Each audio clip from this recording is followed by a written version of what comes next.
말씀 빌립보서 4장 11절부터 20절 좀 길긴 한데 교독합니다. 내가 궁핍함으로 말하는 것이 아니니라 어떠한 형편이든지 나는 자족하기를 배웠노니 나는 일천에 잘 줄도 알고 풍부에 잘 줄도 알아. 모든 일 곧 배부름과 배고픔과 풍부와 궁핍에도 처할 줄 아는 일체의 비결을 배웠노라. 내게 능력 주신 자 안에서 내가 모든 것을 할 수 있느니라. 그러나 너희가 내 괴로움에 함께 참여하였으니 잘하였도다. 빌립보 사람들아 너희가 알거니와 복음의 시초에 내가 마게도냐를 떠날 때 주고받은 내 일에 참여한 교회가 너희 외에 아무도 없었느니라. 데살로니가에 있을 때도 너희가 한번하더라 두 번이나 나였을 것을 보냈느니라. 내가 선물을 구함이 아니오 오직 너희에게 유익하도록 풍성한 열매를 구함이라. 내게 모든 것이 있고 풍부한지라. 에바브라디도 편에 너희가 준 것을 받고 내가 풍족하니 받으실 만한 향기로운 하나님을 기쁘시게 하시고 나의 하나님이 그리스도 예수 안에서 영광 가운데 그 풍성한 대로 너희 모든 쓸 것을 채우시리라. 하나님은 곧 우리 아버지께 세세 무궁하도록 영광을 돌리시리라. 아멘. 우리 빌립보서 4장 11절부터 20절의 말씀을 중심으로 바울의 삶의 모습이라는 제목으로 말씀을 나누기를 원합니다. 빌립보서는 바울이 쓴 신약 성경입니다.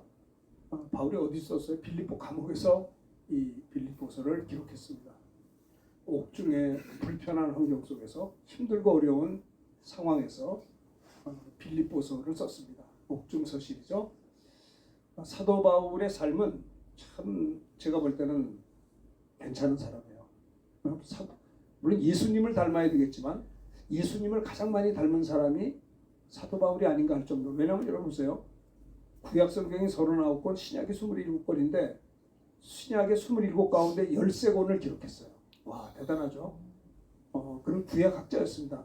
가말리엘의 문화생이었고 베냐민 지파였고요.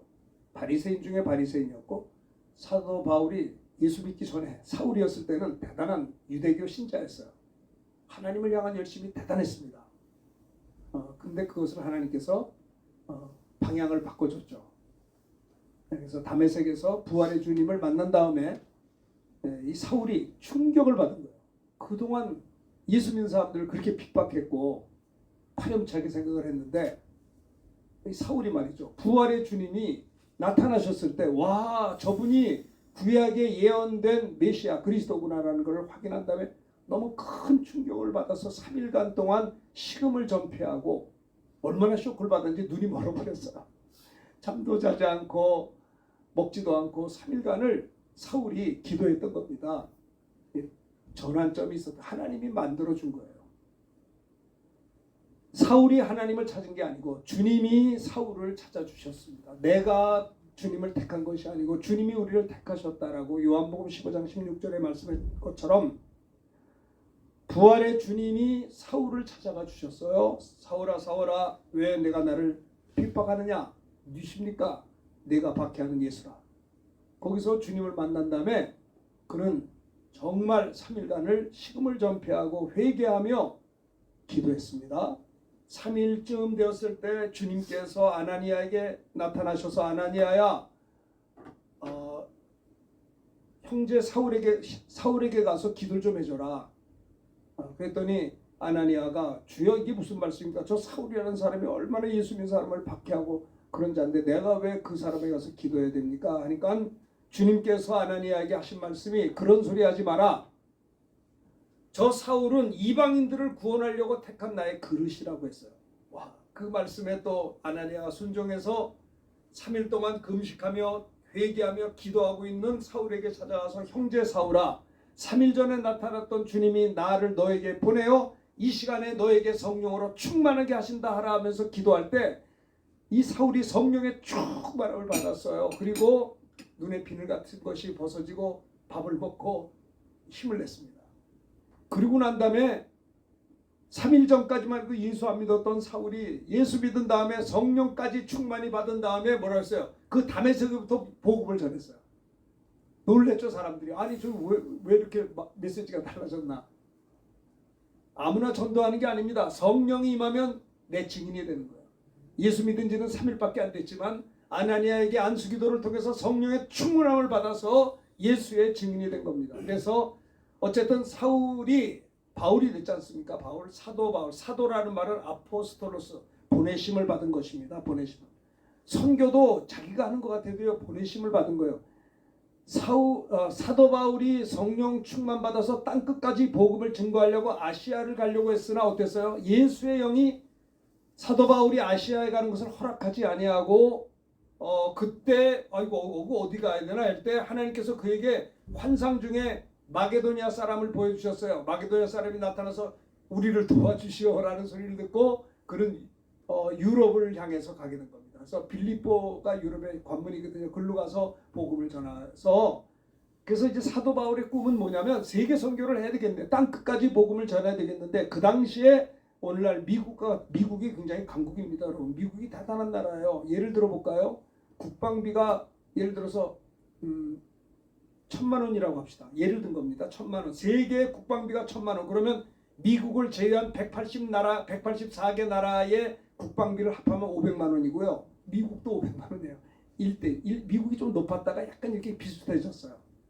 미국 한 나라가 전 세계하고 싸워도 싸울 만한 그런 국방비가 있어요. 미국이 보통 나라가 아닙니다. 대단한 나라예요. 그런데 그 당시 로마가 막강한 모든 길은 로마로. 저도 이제 로마를 가봤는데 그래서 가이드가 하는 말이 길이 보이는데 이게 모든 길은 로마. 이 길이 그게라고 갖다 붙이더라고요. 그러자고 웃고 말았어요. 모든 길은 로마로 할 정도로 로마는 최강국이었습니다. 사도 바울은 생각했어요. 저 로마를 복음화하면 로마를 선교 기지로 해서 세계 선교를 하겠다는 꿈을 가지고 로마를 가기를 원했으나 길이 막힌 거예요.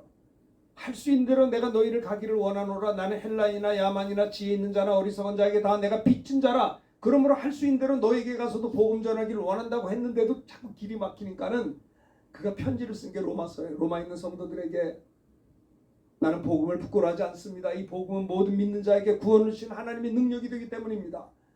그러면서 이제 어쨌든 그 로마서를 쓴 것이 이 로마를 가지 못해서 편지를 쓴 로마서가 대단해요. 로마서는 신구약을 총괄하는 총서라고 할 수 있을 정도로 로마서는 신약 성경 중에 보물 중에 그래서 많은 우리 신학교 다닐 때 공부할 때 그랬어요.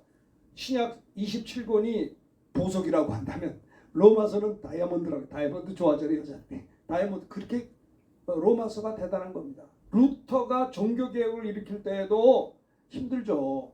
그 힘이 없잖아요. 정치적으로나 종교적으로 아무 힘이 없는 루터입니다. 그래도 반박문을 내걸고 대항했잖아요. 프로테스탄트 대항했단 말이에요. 힘이 빠질 때가 있었어요. 그런데 그때마다 루터는요 로마서를 읽으면서 힘을 냈다는 이야기가 있어요. 저희가 총신 다닐 때도요 신학생 들은 로마서 우리 선배가 제가 1학년 들어갔을 때 7학년 대학원 3학 7학년이잖아요. 우리를 앉혀놓고 로마서를 가르치셨어요. 아니 전도사님이 대학원 전도사님이 우리 대학부 1학년 학생들을 캠퍼스에 모아놓고 일주일에 한 번씩 로마서를 가르쳤다니까. 그리고 암송도 시키더라고요. 참 그렇게 로마서가 이 신약 성경 중에 아주 뼈대를 이루는 겁니다. 오늘 바울의 삶의 모습에 대해서 제목을 가지고 설교를 해야 되겠는데 바울이 참 정말 대단한 예수 믿는 사람이라고 생각해요. 매력이 있는 사람입니다. 사도 바울이 그 제목 가지고 내 미안해 너무 말 많이 해서 큰일 났네. 자 바울의 삶의 모습이 11절 한번 읽어봅시다. 11절 어떤가 시작.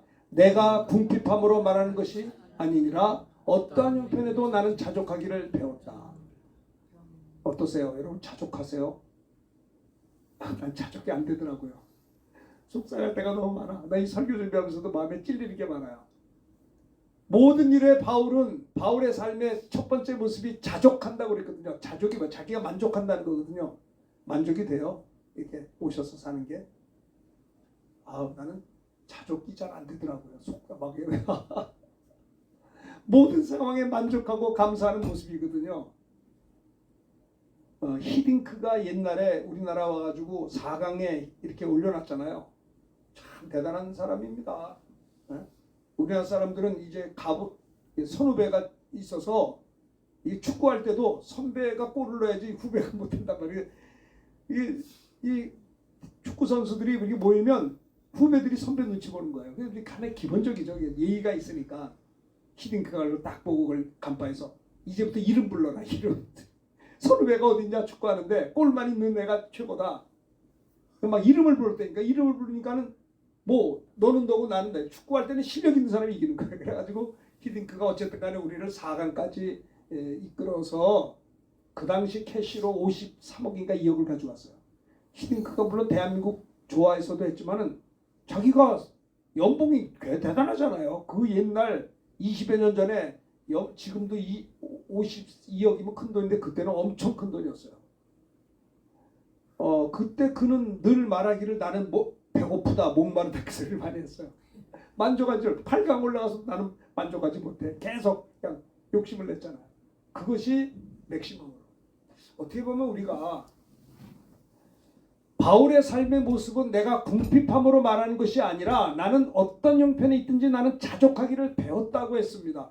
바울의 삶의 모습의 첫 번째가 뭐냐면요. 모든 일에 자족한다는 겁니다. 모든 상황에 만족하고 감사하는 모습이라고 하는 거예요. 그런데 이게 참 이 설교는 이렇게 하지만 쉽지가 않아요. 옆에 사람 봐도 마음에 안 들 때가 있고요. 내가 나를 봐도 마음에 안 들 때가 있거든요. 이게 뭐야? 이거 아닌데. 그렇단 말이에요. 그래서 기도해야 된다고 생각해요. 모든 일에 자족하고 있으십니까? 한국 사람들의 25%가 우울증 환자라는 통계가 있어요. 우울증이 심해지면 공황장애. 난 공황장애가 무슨? 난 김포공항 사람들만 공황장애 걸린 줄 알았어요. 이런 쉰소리에도 웃지 않는 사람은 일주일 동안 상처가 많은 사람이에요. 인상 좀 쓰지 말고 웃으면서 설교를 들어보세요. 내가 얼마나 겁이 많아서 인상 쓰는 걸 보질 못해. 그러니까 우울증 걸려서 공황장애 사람이 울산에 사는 사람이 근데 왜냐면 목사님 내가 어떤 순간에 우울하다가 막 공황장애가 시작되면 울산 바닷가를 가야 돼요. 바닷가를 왜 갑니까? 거기 가지 않으면 죽겠다는 거야. 그 이해가 안 되더라고요. 자기 집이 답답하다는 거예요. 공황장애가 오면 난 그걸 안 걸려봐. 튀어나가야 된다. 그 바닷가 가서 막 이러고 이제 회복하고 들어온대요. 그러다가 너 지나가면 미쳐버리는 거예요. 살인도 하고 자살도 해요. 그래가지고 OECD 국가 가운데 우리나라가 자살이 랭킹 1위예요. 우리나라가 대단히 지금 복받고 잘 살고 있는데 사람들이 어두워요. 참 정말 그렇습니다. 하나님의 뜻이 무엇입니까? 주 안에서 항상 기뻐하라. 쉬지 말고 범사에가 이것이 너희를 향하신 그리스도 안에서 하나님의 뜻이라고 했는데 우리가 정말 항상 기뻐하고 있냐 이 말이에요. 범사에 감사하고 있고 쉬지 않고 기도. 문제는 뭐냐? 쉬지 않고 딴 생각을 하고 있는 게 문제인 것 같아요. 쉬지 않고 기도해야 되는데 쉬지 않고 한눈 팔진 않으신가요? 나 이런 설교하다고 지치는 게 뭐냐면 이렇게 소리를 고래고래 질러도 쉬지 않고 딴 생각하고 기도하지 않는 나와 여러분들의 모습이 답답하게 보입니다. 여러분 하나님이 쓰시는 사람은 기도하는 사람을 쓰십니다. 교회사를 보더라도 하나님이 누굴 쓰셨냐? 기도하는 자를 사용하셨다고 볼 수 있어요. 기도하는 사람은 믿음의 사람입니다. 기도하는 사람은 하나님의 주권을 인정하고 하나님을 하나님 되게 하는 자입니다. 쉬지 않고 기도할 때 회개하게 되고 마음의 평강을 얻게 돼서 주님 때문에 항상 기뻐할 수가 있고 합력해 손을 이루는 하나님 안에서 감사할 수가 있는 거죠. 오늘 말씀의 제목이 뭐라고요? 바울의 삶의 모습.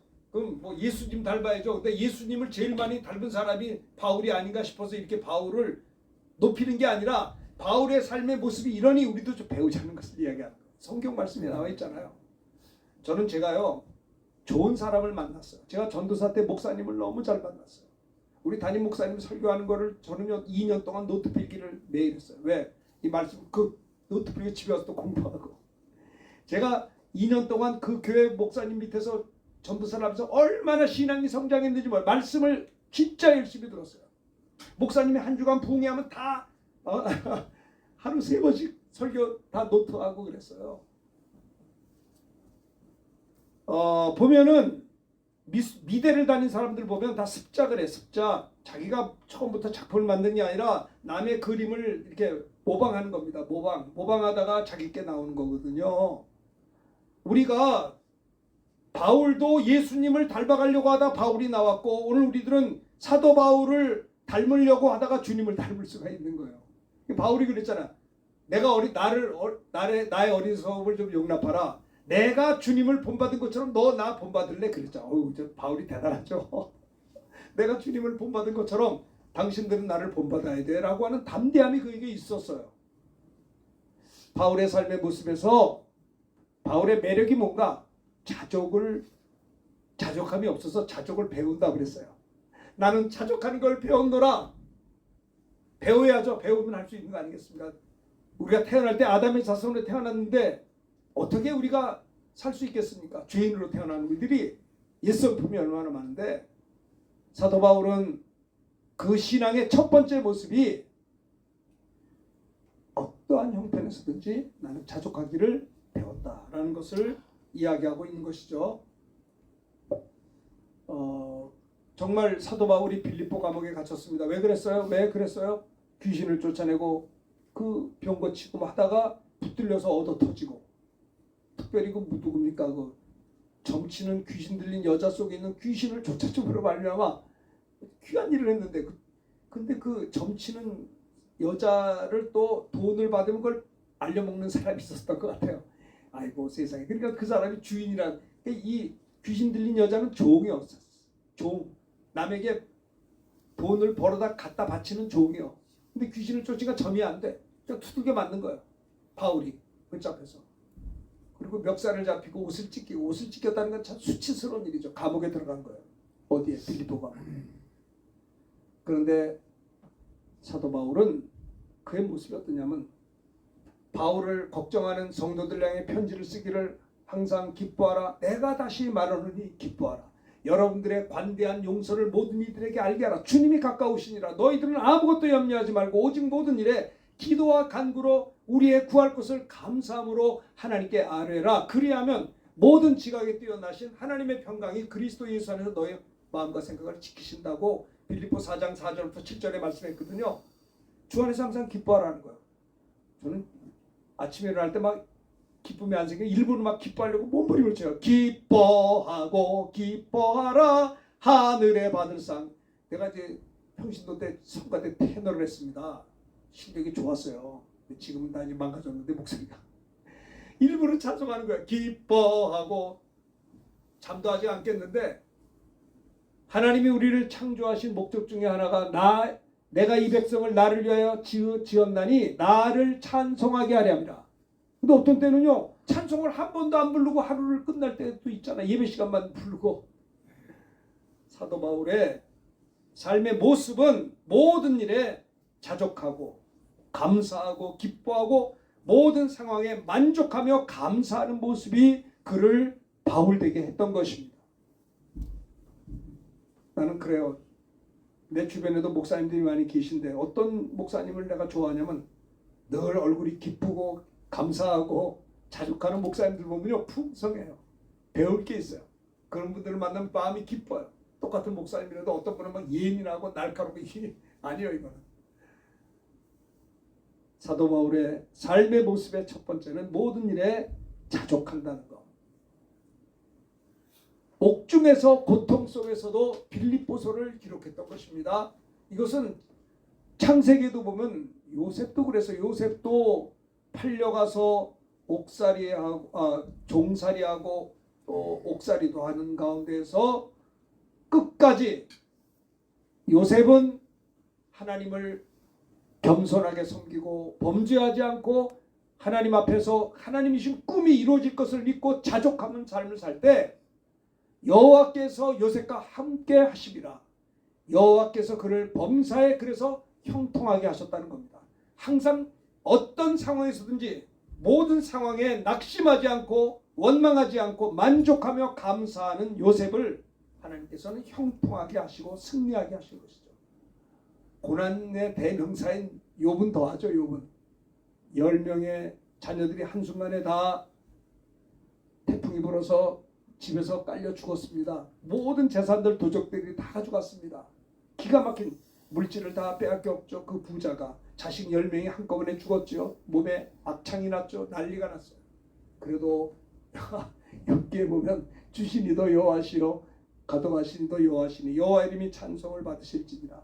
참 욥이야말로 자족하는 삶을 살아서 결국에는 어떻게 해서 욥기 42장에 보면 하나님께서 욥을 그냥 버려두지 아니하고 갑절의 복을 욥에게 주셨음을 우리는 잘 알고 있습니다. 저는 이런 생각해요. 성경 기록한 거 보면요, 고난 속에 빌립보서가 나왔고 말할 수 없는 욥의 고난 속에서 욥기 42장이 기록된 거예요. 역경과 어려움 속에 작품이 나온 걸 볼 수가 있어요.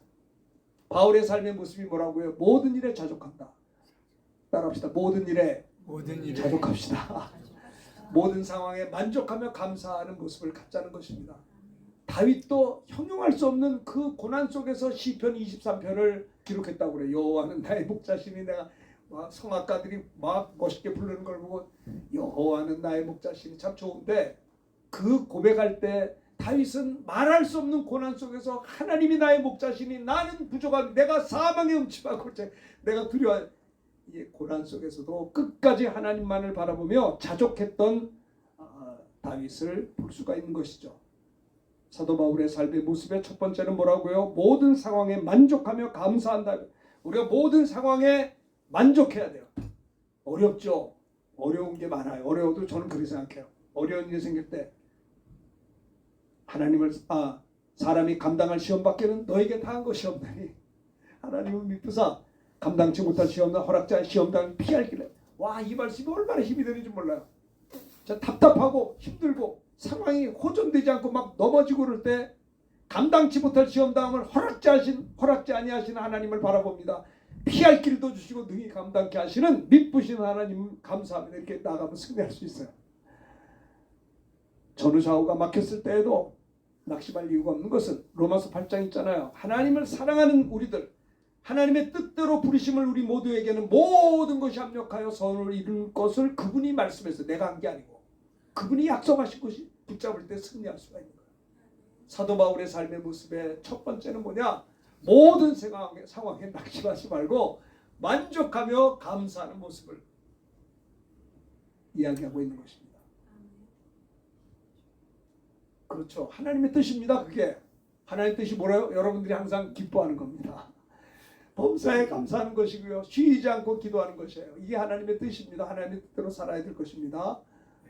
내가 궁핍함으로 말하는 것이 아니라 어떠한 형편에서든지 나는 자족하기를 배웠다는 겁니다. 자족하기를 배웠다. 이것이 바울의 고백. 이걸 잘 알죠. 날 구원하신 주 감사, 모든 것 주신 감사, 지난 추억인의 감사, 주 내 곁에 계시네, 향기로운 봄철의 감사. 감사하는 자가 되어요. 이 복음서가 찬양 있잖아요. 두 번째, 자 12절 읽어봅시다. 자, 바울의 삶의 모습 첫 번째는 모든 생활의 상황에 만족하며 감사하는 것. 두 번째는 비천과 풍부, 궁핍, 일체 비결을 배웠다고 했는데 바울은 많이 배워요. 자족하는 것도 배우고 일체의 비결을 두 가지를 배웠어요. 어떤 흔들리? 자, 12절 읽읍시다. 시작. 나는 비천에 처할 줄도 알고 풍부에 처할 줄도 알아. 모든 일 곧 배부름과 배고픔과 풍부와 궁핍에도 처할 줄 아는 일체의 비결을 배웠노라. 비천에 처할 줄도 알고 부요에도 풍부에도 처할 줄도 알아. 모든 일 곧 배부름과 배고픔과 풍부와 궁핍에도 처할 줄을 아는 일체의 비결을 배웠다. 환경이 어떤 상황이 온다 할지라도 이것을 감당할 수 있는 일체의 비결을 배웠다라고 하는 겁니다. 어떤 상황에서도 요동하지 않고 흔들리지 않는 모습이 사도 바울의 삶의 두 번째 모습이에요. 첫 번째는 모든 상황에 만족하고 감사하는 모습이고, 두 번째는 비천과 풍부와 궁핍 등 일체 상황에서 비결을 배웠다는 것은 어떤 상황에서도 흔들리지 않는 모습이라고 하는 거예요. 이것이 아주 수준 높은 신앙입니다. 어떤 상황에서 부부간에도 마찬가지예요. 어떤 상황에서도 변함없이 흔들리지 않고 서로 사랑할 수 있는 게 얼마나 부부가 좋은 겁니까? 그렇죠? 이리저리 변하지 않고 어떤 상황에서도 변함없이 흔들리지 않는 부모 자식의 사랑, 부부의 사랑, 성도들의 사랑, 이 흔들리지 않는 모습이 것처럼 주님 앞에서도 바울은 어떤 상황에서도 요동하지 않았어요. 흔들리지 않았다라고 하는 겁니다. 그렇죠? 아까도 말씀드렸지만 바울과 실라가 기도했습니다. 찬송을 했다고 그랬어요. 아이고 억울한데 찬송가가 나와요. 괜히 잘못해서 옥에 들어간 것도 아니고 복음 전하다가 귀신을 쫓다가 병 고치다가 붙들려 가지고 얻어 터지고 그냥 감옥에 집어넣고 발에 무슨 사형수처럼 착고에 채웠어요. 그런데 사도행전 16장 20절에 보면 한밤중에 바울과 실라가 기도하고 하나님을 찬송했다는 거예요. 찬송. 그렇죠. 참 사도 바울의 신앙의 매력이 뭐냐? 어떤 상황에서도 흔들리지 않았던 거예요. 그렇죠. 모든 상황에 감사할 줄 알고 만족할 줄 알고요. 하나님을 믿었기 때문에, 합력해 선을 이룰 것을 믿었기 때문에 사도 바울은 모든 일에 자족함을 배웠고요. 두 번째는 풍부와 궁핍에서도 일체의 비결, 어떤 상황에서도 흔들리지 않는 사도의 모습이 오늘 우리가 21세기 살아가는 우리들에게 배워야 될 모습이 아닌가 싶습니다. 그렇죠?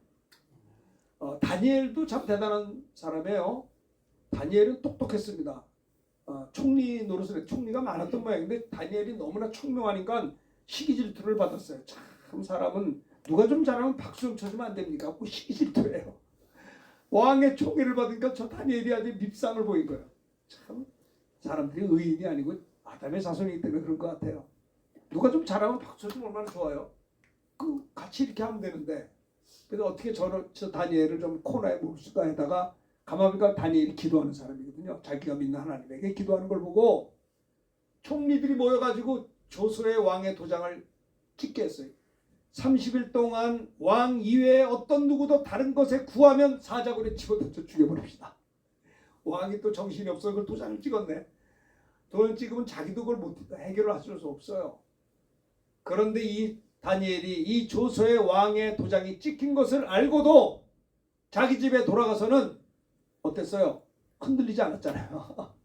윗방으로 올라가 예루살렘으로 향한 책문을 활짝 열고 예전에 했던 대로 하루 3번씩 무릎 꿇고 기도했다고 그랬어요. 잡아가려면 잡아가라. 하나님 기도할 거야.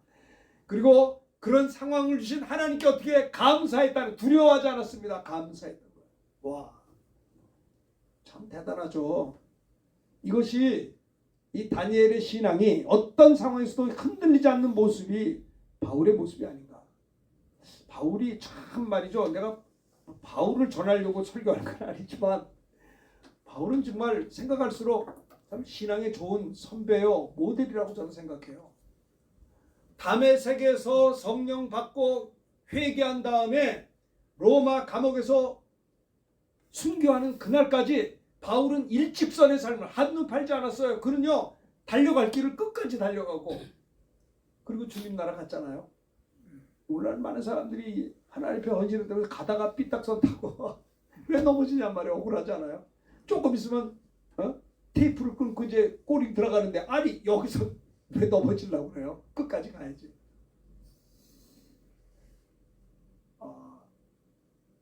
제가 예전에 30여 년 전에 이제 메릴랜드에 가서 부흥회를 한 적이 있었습니다. 참 그때 그게 브라질을 갔다가 미국에 들르는 바람에 거기서 친구 목사님이 저보고 부흥회 하면서 부흥했거든요. 이제 메릴랜드가 이제 워싱턴 옆에 있어요. 그래서 거기서 아름다워요. 버지니아, 메릴랜드 진짜 꽃동산이에요. 한번 가보세요. 굉장히 이렇게 아름다울 수가 있나? 여러분, 우리나라 디아스포라가 800만 명입니다. 800만이 해외 나가 살아. 해외 동포가 800만이요. 800만 중에 400만 명이 미국이에요. 왜 400만 명이 있는 줄 알아요? 좋으니까 있는 거예요. 살기 좋으니까. 참 정말. 그래서 이제 그 당시 이동원 목사님이 워싱턴의 그 교회 담임이었었어요. 그래서 그 교회 침례교회가 부흥해서 한번 구경 가자. 그래서 이제 메릴랜드하고 워싱턴 가깝게 있거든요. 그래서 이제 워싱턴에 있는 이동원 목사님 목회하는 교회를 가봤어요. 파킹라서. 근데 이 워싱턴, 이 메릴랜드는요, 우리나라 부산하고 비슷해요. 그래서 뉴욕이 서울, 여기는 부산. 그러니까 부산이 덥잖아요. 워싱턴이 더운 거예요. 굉장히 더워. 얼마나 더운지. 미국은 더우면 한없이. 그래가지고 이제 그 워싱턴 그 침례교회 그 뭡니까 지구촌 교회죠. 거기다 이제 파킹라스에 차를 세우고 나왔는데 얼마나 더운지 몰라. 그래서 이제 이동훈 목사님 목회하는 교회를 가보고 저 이제 점심 먹고 한번 가보자. 그래서 목회 잘하고 있으니까 어떻게 하는가 보자. 갔는데 딱 들어가자마자 예상치도 못하게 교회가 큰데 교회 복도가 쫙 있어요. 시원한 거야. 나가기도 싫어. 왜? 에어컨이 잘 돼서. 사람이 하나도 없는 게 시원해요. 이게 선진국이 뭐가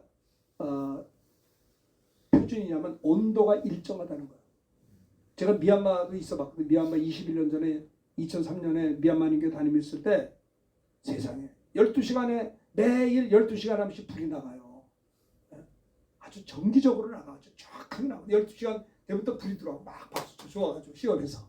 그리고 제네레이터가 도는데 제네레이터 돌아봐야 냉장고, 선풍기지, 에어컨은 안 돼요. 제네레이터 용량이 작아서.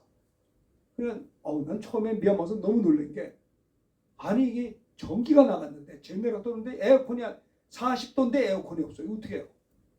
3,000원만 주면 호텔 가서 커피를 마셔. 그러면 난 호텔로 갔어요. 더워가지고 차 한잔 마시고 거기서 책 보고 더워서 죽겠어요 아주. 그러니까 미얀마가요 제가 있을 때 평균 수명이 목사님 몇 살이다? 52세예요. 동남아 사람들은요 오래 못 사는 게 진액이 빠지는 거예요. 진액이. 미얀마에 딱 보면 미얀마 온 사람들 상상해 보면 이 사람은 1년 된 사람, 6개월 된 사람 처음 왔다. 서울에서 오잖아요. 그러면 처음 왔을 때 얼굴이 다 팽팽해. 6개월 지나면 얼굴이 가요. 1년 지나면 쭉 빠져. 꼭 미얀마 사람 새카매져요. 네? 진액이 빠지니까 24시간 더워요. 그런데 우리 그 미얀마 한인교회가 1,000평이 넘었어요. 제일 큰 교회였거든요. 제가 거기 있었을 때. 이제 미얀마 현지인들이 기숙사를 우리가 세워놓고 8명이 클리너, 뭐 드라이버 이렇게 애들이 8명이 있어요. 이렇게 우리 교회 저 뒷끝에 기숙사 세워놨다고. 걔들아 선풍기도 없어요. 그래서 야 선풍기라도 갖다 줘라.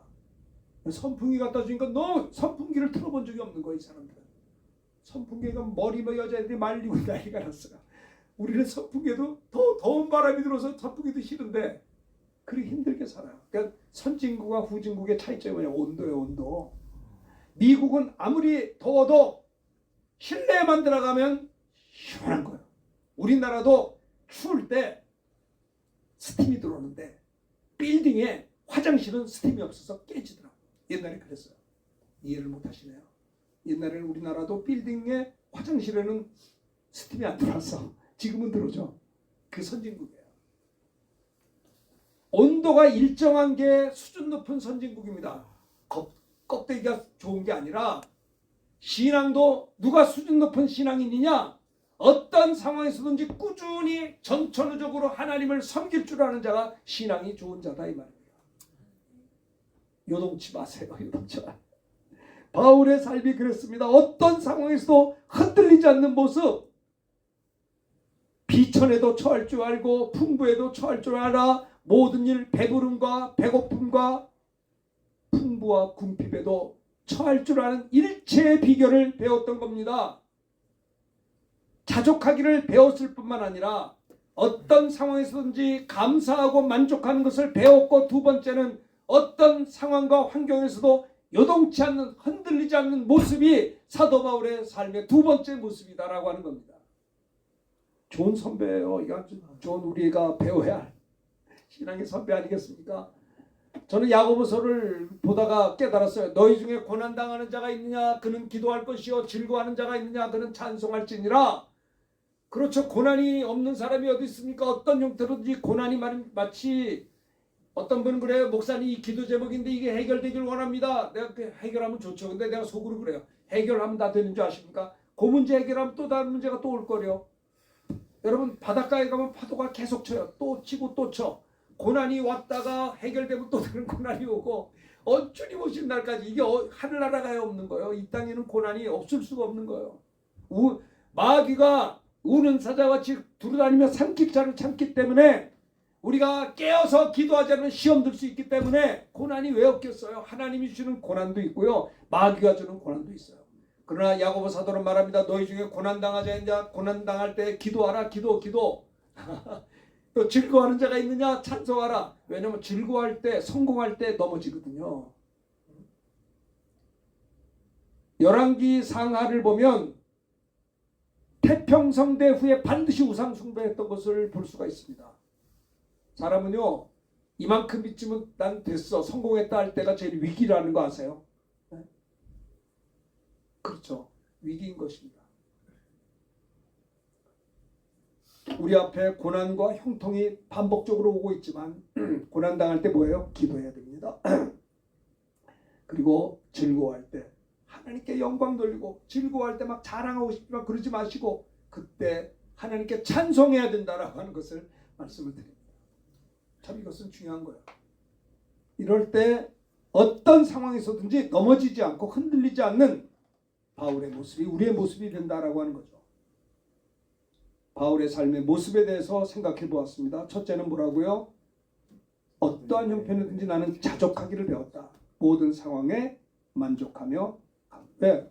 모든 상황이 합력해 손을 이룰 거니까 하나님이 함께 하시니까 모든 상황에 만족하며 감사하자는 거예요.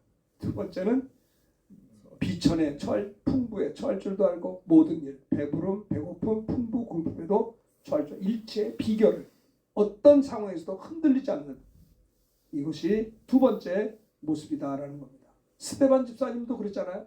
스데반 집사님도 돌에 날라왔어도 요동치 않고 아버지여 이 죄를 저들에게 돌리지 마옵소서 그러고 가셨어요. 얼굴이 천사처럼 빛났어. 와, 어떤 상황에서도 스데반 집사는 흔들리지 않았어요. 사도 바울이 복음 전하러 가려고 하니까 바울이 이런 말했어요. 보라 내가 이제 성령에 매어 예루살렘으로 가는데 거기서 무슨 일을 당할는지 알지 못하노라.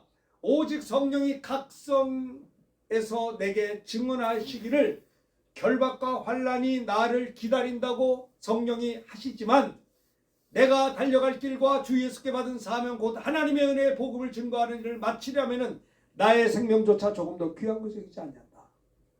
성령께서 바울아 내 앞에 환난과 결박이 항상 있어. 어떡할 거야? 환난과 결박이 내 앞에 기다린다고 하셔도 주 예수께 받은 사명 하나님의 은혜의 복음을 증언하는 일을 마치려면은 내 생명을 조금 더 귀한 것으로 여기지 아니한다라고 하는 겁니다. 어떤 상황에서도 요동치 않고 복음 전하겠다라고 하는 바울의 열정을 볼 수가 있어요. 누가 복받은 자냐? 쓰임받은 자가 복받은 것입니다. 홍수 속에 먹을 물이 없는 수도 있어요. 여러분 중요한 것은 뭐냐? 군중 속에 고독한 사람도 있거든요.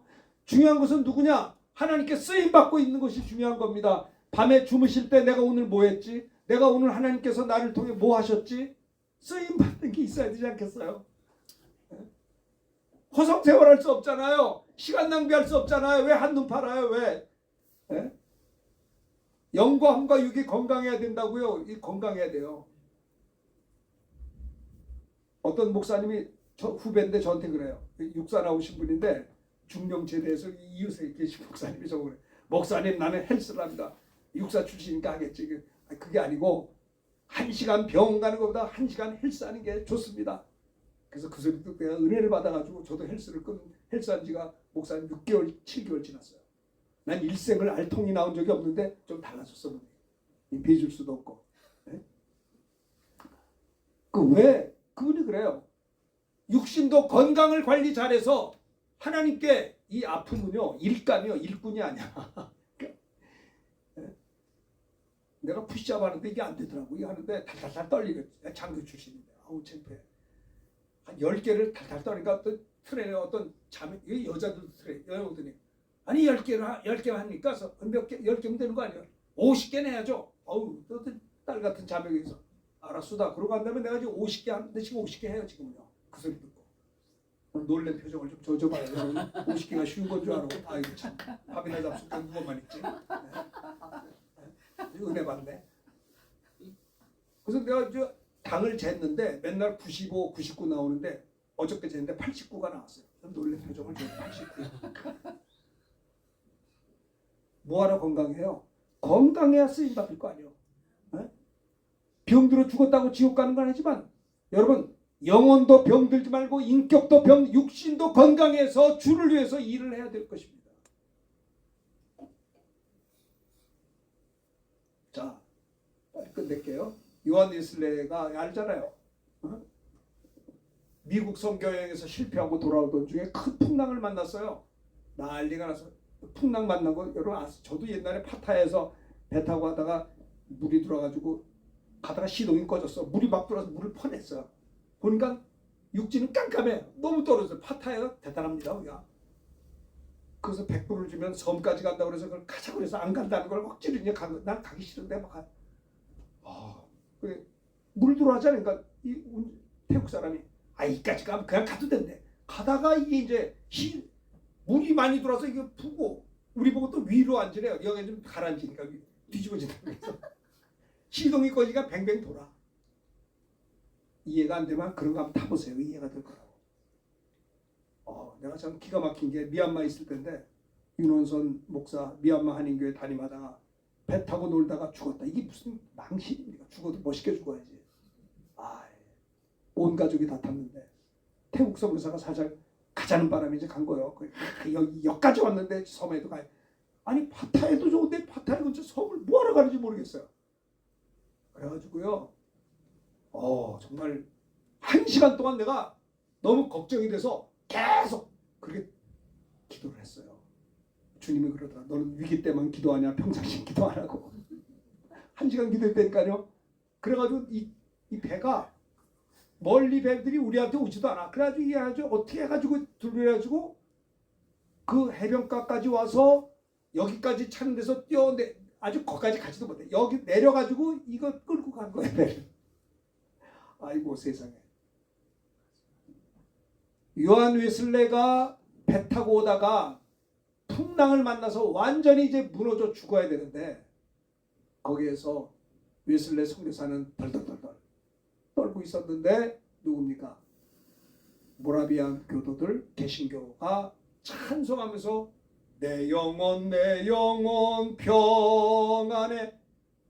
평신도란 말이요. 요한 웨슬레는 목사님인데 망신이잖아요. 아니 목사는 벌벌 떠는데 저 사람들은 왜 안 떨어? 찬송 얼굴이 기쁨인 거예요.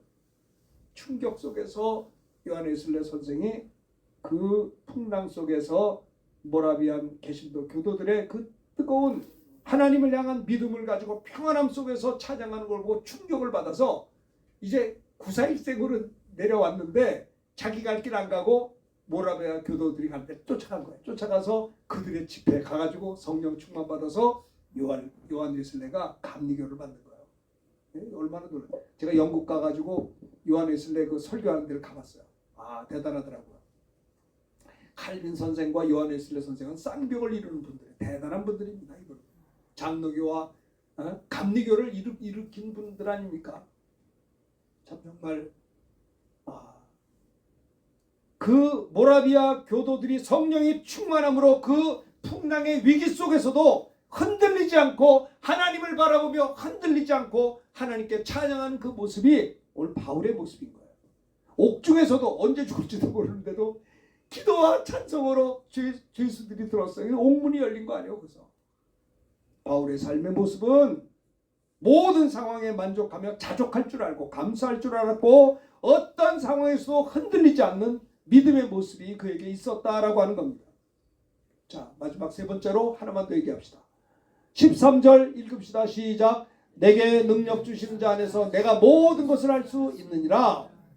바울의 신앙이 세 번째가 뭐냐? 능력 주시는 주 안에서 내가 모든 거 할 수 있습니다 라고, 성령님의 능력으로 하나님이 주신 사명을 완수할 수 있습니다 라고 고백한 것. 나는 질그릇 같아서 할 수 없으나 내 안에 보배로운 주님이 계시기 때문에 사도 바울의 세 번째 모습은 주님 안에서 난 모든 거 할 수 있습니다. 예수 그리스도 안에서. 이것이 사도 바울의 세 번째 삶의 모습이었던 것입니다. 주님 안에서 한다는 거죠. 그가 주의 일하다가 얼마나 힘들었는지, 자, 고린도후서 1장 8절 읽읍시다. 시작. 형제들아, 우리가 아시아에서 당한 환난을 너희가 모르기를 원하지 아니하노니 힘에 겹도록 심한 고난을 당하여 살 소망까지 끊어지고, 9절 다 같이요. 우리는 우리 자신이 사형 선고를 받은 줄 알았으니 이는 우리로 자기를 의지하지 않고 오직 죽은 자를 다시 살리시는 하나님만 의지하게 하심이라. 보세요. 바울은 말합니다. 내가 아시아에서 형제들아 우리가 당한 환난을 너희가 좀 알아주길 바란다. 힘에 겹도록 심한 고난을 당하여, 어느 정도 고난 당했느냐, 나는 이제 죽었구나, 살 소망이 끊어졌다는 거예요. 이래가지고 어떻게 너무나 고난이 많아서 이래서 내가 살 수 있겠는가, 살 소망까지 끊어지고 우리 자신이 하나님이 나 사형 선고를 받은 줄 알았으니 이제 끝났구나, 하나님 내 영혼 둘러가세요 할 정도로 고난을 복음 때문에 당했을 때 그가 배운 게 뭔지 아세요? 이는 우리로 자기를 의지하지 않고 오직 죽은 자를 다시 살리시는 하나님만 의지하게 하려 합니다. 그러니까 하나님을 고난을 당할 때 온전히 하나님만 의지하게 되는 거예요. 할렐루야. 네? 고난이 유쾌한 건 아니지만 그 고난 때문에 하나님께서 우리를 제자리에 만들어 놓으신다. 비행기가 떨어지려고 할 때도 무서워요. 네? 랜딩이 되었는데 안 돼. 그 비행기 뱅뱅 도는데 내 이제 비행기 이번에 탔었거든요. 근데 막 홍수주의보 내려가지고 밤 10시에 내리는데 캄캄해 보이지가 않아요. 관제탑에서 사인이 와야 내려가는데 스튜어디스가 자꾸 광고할 때 좀 기다리세요. 아니 지금 다 왔는데 밖에서 사람이 기다리고 있는데 안 내려가는 거예요. 갑자기 또 무한공원 생각이 나가지고 사람들이 다 조용해 죽을까 봐 한 20분 뺑뺑 돌았어요. 느끼지를 못하는 그런 비행기 한번 타보세요. 그러면 그 느낀다니까요. 나 10분 동안 나도 널널거리고 놀았는데 10분 지나고 나니까 나도 무서워서 큰일 났다. 이거 죽으려고 준 게 아니라 이거 안 떨어지면 안 내려가야 되는데 안 내려가잖아요. 어떻게 될 거예요? 그 10분 전부터 기도했어. 하나님, 내가 이게 비행기 타고 와서 말씀 전해야 되는데 기회 주시고 내가 지금도 쌩쌩한 젊은이인데 내가 뭐하러 내려갑니까? 그래서 막 기도했어. 열심히 기도했어요. 10분 동안. 예수의 이름으로 풍랑이 멈출지어다 막 명령없이 기도했어. 어쨌든 10분 만에 내려왔어요. 그런데 깨달은 게 뭐냐면 주님이 그러죠. 너는 꼭 고난당할 때만 이렇게 뜨겁게 기도하냐? 평생 기도도 안 하고? 네? 그때 깨달은 게 있어요. 고난이 유쾌한 건 아니에요. 고난이 제정신 차리게 하는 거예요. 고난을 통해서 기도의 줄을 잡게 하시더라고요. 할렐루야. 네. 인상 쓰지 말고 기도하길 바랍니다. 그래서 우리가 질그릇 같은 의리도 있지만 이 보배를 질그릇에 갇혔으니 이미 힘이 큰 능력이 하나님께 있고 우리에게 있지 아니함을 알게 하려 합니다. 사도 바울은요 마음이 힘들고 어려울 때도 주님이 바울 곁에 서서 담대하라. 내가 예루살렘에서 나를 복음 전하는 것처럼 로마에 가서도 복음 전할 거다. 죽지 않아 걱정하지 마. 주님의 은혜로 그는 담대할 수가 있었어요. 하나님의 능력으로 사명을 완수하는 모습이 바울의 모습이었습니다. 그렇습니다. 성령이 임하면 권능을 받습니다. 세상을 이기는 권능, 내 자신을 쳐서 복종시키는 권능, 복음 전하는 권능, 귀신을 쫓고 병 고치는 권능 말입니다. 그렇죠? 이 세상의 유혹을 이기는 권능을 받고 복음 전하는 능력을 받아서 땅끝까지 성령의 권능으로 주님이 주신 사명을 완수하는 모습이 바울의 삶의 세 번째 모습이다라고 하는 겁니다. 오늘 이와 같은 은혜가 우리 모두에게 있게 되기를 바라겠습니다. 바울의 삶의 세 가지 모습 여러분 꼭 기억하셔서 이번 한 주간에 명절 주간인데 시험 들지 마시고 어떤 상황에서든 모든 일에 자족합시다. 좀 이상한 게 있어도 아이고 내가 기도해야지 어떻게 해. 이렇게 너그럽게 보시고 모든 상황에 만족하며 감사하며 자족합시다.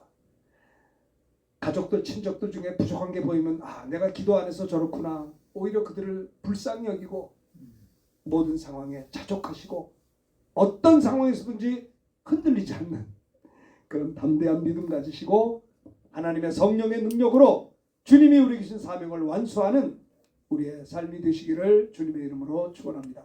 이 말씀 들은 걸 기억하면서 우리 찬송합시다. 찬송가 하겠습니다.